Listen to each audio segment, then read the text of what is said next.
besoin d'air. Claquer la porte, partir et jeter la clé. J'ai dit j'ai besoin d'air. Couper mon fun et me barrer tout l'été. Oh moi je veux voir les... Yes. Ah mon pote. C'est ça va ou quoi? Tranquille. Ça va, tranquille. C'est bon, tu t'es reconnecté depuis le dernier son? Ah écoute, ouais, il faut hein. Il faut, c'est la rentrée. Si, si. Après cette déconnecté, il faut se reconnecter. Alors du coup, l'été s'est passé comment avec ce son qui est sans faire exprès du niveau de sobriété? Ouais, t'as bien fait de dire sans faire exprès parce que pour le coup c'est vraiment pas prévu. Écoute, franchement je suis au top, là, j'ai vu des grands sourires et des enjaillements tout l'été. Le son qui tourne partout, les impulsions par cœur, franchement c'est que du bonheur. Donc moi je suis ravi du succès de ce morceau et voilà, ça montre aussi un autre aspect de ma personnalité qui est là. Tu vois, on se capte des fois en off, voilà, je suis pas que Kayla Samet, les corps chez lui, tu vois. Donc ça me fait du bien aussi de chanter des choses un peu plus légères et puis voilà quoi. Comme moi-même quand j'écoute un album, j'aime bien, tu vois, Ce côté assez éclectique quoi, tu vois. Ce côté éclectique, voilà. Les différentes émotions. Une fois tu vas tomber sur un son qui va te donner envie de bouger, un autre qui va plus te gratter le cœur, on va dire. Voilà. Voilà. Donc la dernière fois qu'on s'était vu, c'était par rapport à un album à cœur ouvert. Ouais. Depuis, qu'est-ce que tu as fait? Qu'est-ce que j'ai fait? J'ai fait Thug Life. Mais la première fois, au début, tu avais été assez actif, tu vois. Ouais, c'est vrai. Alors qu'est-ce que j'ai fait? J'ai fait quelques featuring aussi. C'est vrai qu'il commençait à y avoir beaucoup de featuring. Donc les derniers que j'ai fait, il y a eu Dry, il y a eu Biopic, il y a eu Bonnie and Clyde, donc avec Medine et la Crime. Et du coup. Aussi, Champ de Vision avec RDK. Très très bon morceau. Ouais, et RDK aussi, avec qui j'ai clippé aussi au Royaume de mes pensées. Et donc tout ça en parallèle de mon album. Donc studio pendant 2 ans, enfin depuis la cœur ouvert, en fait, depuis que j'ai terminé, je suis retourné en studio. Ok. Voilà.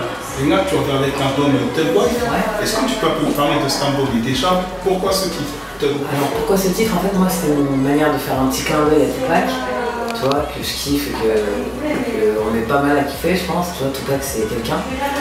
Et donc son concept Thug Life, voilà, avec un petit W, je féminisais un peu l'expression, tu vois, et pour moi la traduction c'est femme forte, tu vois, il peut t'arriver plein de galères dans une vie, tu vois, t'es debout, t'es forte, t'avances.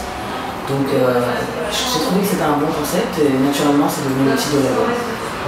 Voilà. Et sur ce projet, tu as invité combien d'artistes? Soprano, Francisco, voilà, le gang des hauts. Donc Soprano tout naturellement parce que voilà, c'est mon frère quoi. C'est mon ami, c'est mon frère et on kiffe faire de la musique ensemble. Donc au passage, big up à lui. Big up à lui bien sûr, Sopra et puis Francisco qui est un artiste que je croise aussi souvent. Un jour il est passé au studio avec une palette de sons, genre un quinri quoi, il avait 50 morceaux. Et j'ai retenu celui-là, né pour avancer, qui est dans l'album, sur lequel on a fait un duo tous les deux. Donc voilà pour les invités. Voilà. Et normalement, le premier essai il est sorti au mois de mars. Ouais. Et entre temps, l'album il a été reporté 3 fois. Pourquoi 3 fois, t'es sûr?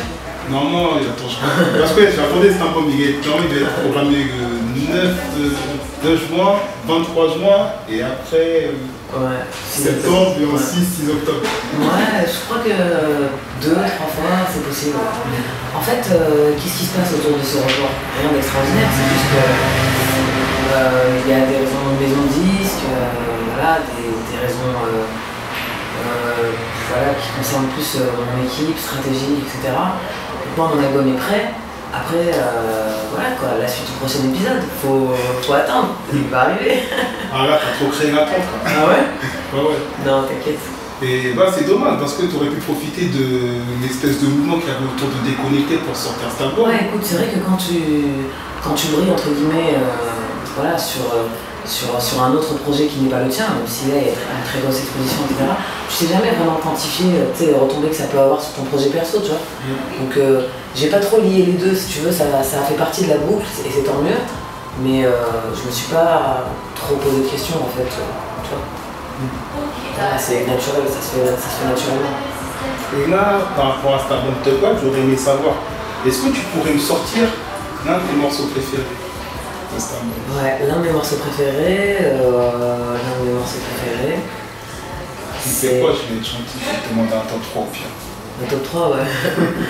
Franchement, c'est difficile, hein. Je les aime tous, ils ont tous leur truc bien particulier, tu vois, c'est mes bébés là. Tu me demandes de choisir entre 3 de mes enfants. Non, mais écoute, il y en a un qui s'appelle My Love, c'est une chanson d'amour. Je parle de ce titre parce que, contrairement à mes projets précédents où j'avais un peu du mal à parler voilà, de l'amour qu'on peut ressentir pour une personne en tant que femme, tu vois, moi j'avais plus l'habitude de parler de choses mélancoliques et des douleurs qu'il peut y avoir, qu'on peut tous avoir. Sur ce morceau, My Love, pour une fois, j'ai chanté l'amour. Le simple, le beau, celui qui fait que quand t'es aimé par la personne que t'aimes, ben vous aimez quoi. Donc il n'y a plus rien à dire, il y a juste à chanter l'amour. Donc j'ai réussi à faire cet album, donc je suis contente. Et ça m'a fait du bien de faire ce titre, il s'appelle My Love. Ensuite, il y a un morceau qui s'appelle Oh Mama, où je chante et enfin, je kiffe le flow, la façon dont j'ai abordé le truc. Je trouve que c'est un bon titre, Oh Mama. Et Tilali Lalo. Et l'autre titre, ça serait. Tu as écouté l'album toi? Je l'ai pas eu encore. Ah ouais. Bien joué la pirouette. Et je dirais J'ai prié aussi. J'ai prié, ouais, qui est un morceau qui me. Ouais, c'est sorti quand? Avant-hier celui-là? Ouais, tiens. J'ai bien aimé en plus. Ah, c'est cool, ça fait plaisir. Non, moi, de toute façon, c'était celui-là et le morceau No Money, celui-là que j'ai écouté. No Money. Ah ouais? Toujours. Gifle, puis ouais, c'est cool. Gifler comme ça, on écoute une chanson. Ça fait doucement quand même. En plus, ça avait du GBR partout là au passage, Big Up à la Vista. Big Up à la Vista. Toujours. L'Instagram, Nico.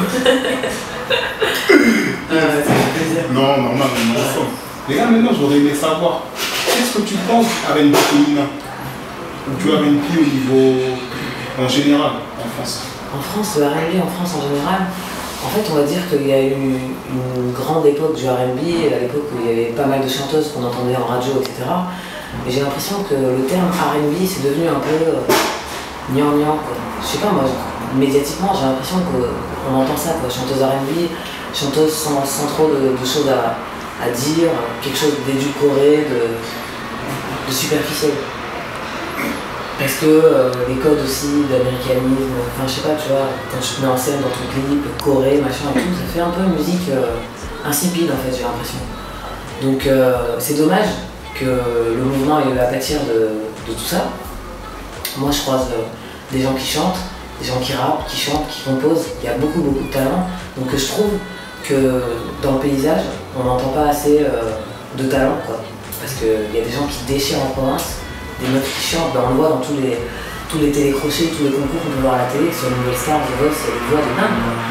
Après, c'est pas forcément évident d'avoir l'équipe ou la vision artistique qui fait que tu vas créer ton univers. Être une voix, en fait, aujourd'hui, il y en a beaucoup de belles voix en France, dans le R&B ou dans tous les styles de musique. Après, créer son propre univers, devenir un vrai artiste, avoir vraiment son univers à proposer, ça c'est un travail. Faut une équipe, faut un univers, et ça c'est pas tout le monde qui l'a. Donc je trouve qu'il n'y a pas assez de talent et de matière par rapport à ce que je vois en off en fait. Voilà. Donc, j'aime beaucoup Wallen, on m'a dit qu'elle allait revenir et franchement je suis grave enthousiaste. Puis mais c'est les records qu'on attend. Je suis fan et c'est vrai, elle va revenir Wallen. C'est des rumeurs qui courent, tu vois, j'ai pas encore vu de confirmation. Voilà, j'aime beaucoup Zao, j'aime beaucoup Amel Bent. Voilà, c'est ces trois femmes qu'on met l'univers et qui me font kiffer. Ouais. Parce que voilà, tu dis bien que depuis, donc toi tu es à l'interview numéro 99. Ouais, on m'a dit ça, ouais. Voilà, et voilà, j'ai interviewé pas mal de chanteuses d'R&B de la nouvelle génération. Ouais. Je pense notamment à Soraya et à Estelle, mais à chaque fois que je dois demander avec qui aimerais-tu faire un clip, le premier soit me dit Wallen ou Kaina Samé, on regardera. Donc maintenant, je vais te proposer la même question, mais à l'inverse. Toi, avec quel artiste de la nouvelle génération tu aimerais faire un feature? Estelle, c'est quelqu'un que j'aime beaucoup. Je me retrouve en elle, je trouve qu'elle a une écriture vraie, elle est authentique, c'est vraiment une fille intelligente. J'ai eu l'occasion de la croiser. Et elle a une vraie émotion, quelque chose de pur. Et je pense que ouais, si j'avais à chanter avec elle, elle m'a invité lors d'un Planet Rap. On a eu de partager le mic. C'est quelqu'un que je respecte et que j'apprécie beaucoup. Après, dans la nouvelle génération, j'écoute pas plus que ça.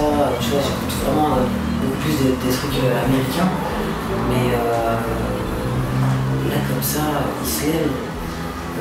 J'aime aussi beaucoup la voix de Indila, évidemment, avec qui j'ai eu la chance d'être en studio, notamment quand j'ai enregistré Yema avec Skype.